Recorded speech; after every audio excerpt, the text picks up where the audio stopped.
Alam mo, isa sa pinakamasarap na pakiramdam ang pagmumotor ng long ride.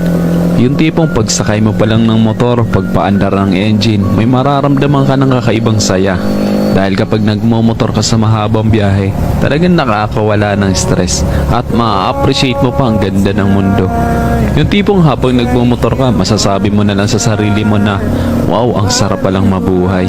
Ang ganda pala ng mundo. Lalo na kapag ang patakbo mo yung chill lang, yung ini-enjoy mo lang talaga ang moment. Madami kasi tayo kanya-kanyang problema sa buhay. Pero kapag nagmomotor ka na, makakalimutan mong problema mo.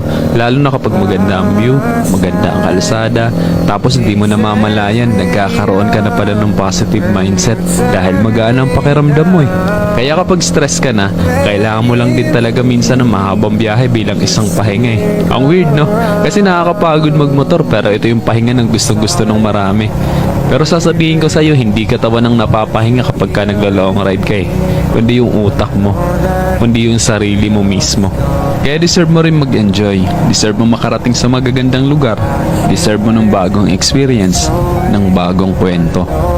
Ang buhay ay isang mahabang biyahe. Madami kang pagdadaan ng iba't ibang uri ng kalsada. Malubak, mabuhangin, madulas. Kailangan mo lang din talaga maging maingat. At pwede kang huminto para magpahinga. Tapos, biyahe na ulit.